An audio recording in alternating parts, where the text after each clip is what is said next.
14 जून को सुबह एक हेलीकॉप्टर क्रैश हो गया हिमाचल प्रदेश में, जिसमें लगभग 7 लोग मारे गए हैं। और 12 जून 2025 को अहमदाबाद से लंदन जा रही एरोप्लेन क्रैश से लगभग 260 से ज्यादा लोग मारे गए हैं।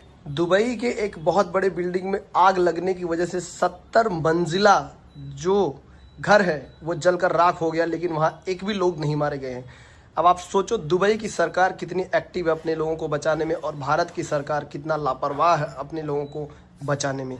इससे अंदाज़ा लगाया जा सकता है 2025 में कम से कम 10 ऐसे हादसा हो गए, जिसमें 10 लोग, 5 लोग, 10 लोग, 5 लोग, 20 लोग, 150 लोग, 200 लोग बहुत जगह भारत में मारे गए हैं।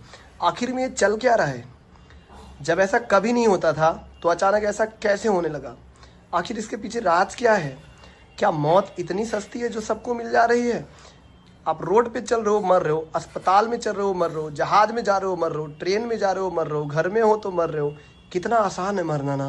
वास्तव में दोस्तों आपको पता होता है कहाँ जाने से, क्या करने से आप मर जाओगे और कहाँ जाने से, क्या करने से आप बच जाओगे।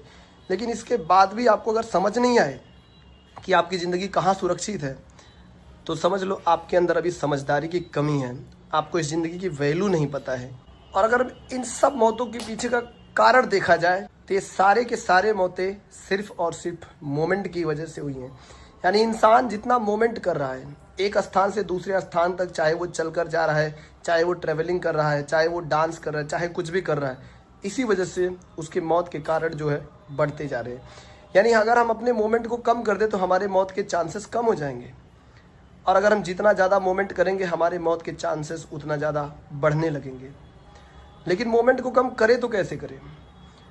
हमें घर चलाने के लिए पैसे चाहिए, हमें घर चलाने के लिए रोज़गार चाहिए, हमें फैमिली का पालन पोषण करने के लिए धन दौलत चाहिए, और वो धन दौलत हमारे गांव में मिल नहीं सकता, हमारे घर में मिल नहीं सकता, हमारे स्टेट में, हमारे ज़िले में और हमारे देश में मिल नहीं सकता। तो उसी को कमाने के लिए हमें बाहर जाना पड़ता है। तो फिर हम टैक्स क्यों दे रहे हैं? हमें सोचना चाहिए हम टैक्स क्यों दे रहे हैं। जो सरकार, जो गवर्नमेंट हमें रोज़गार, हमारे बच्चों के लिए धन दौलत या हमारे बच्चों की सुरक्षा प्रोवाइड कर नहीं सकती, वो हमसे टैक्स क्यों ले रही है? अगर ऐसी सरकार को हम टैक्स दे रहे हैं तो समझ लो हमसे बड़ा बेवकूफ़ इंसान इस दुनिया में कोई नहीं है। सब कुछ देने के बाद भी खाने पे टैक्स, पीने पे टैक्स, चलने पे टैक्स, हर चीज़ पे टैक्स देने के बाद भी आप सुरक्षित नहीं हो, आप मारे जा रहे हो। तो क्या मतलब है ऐसा?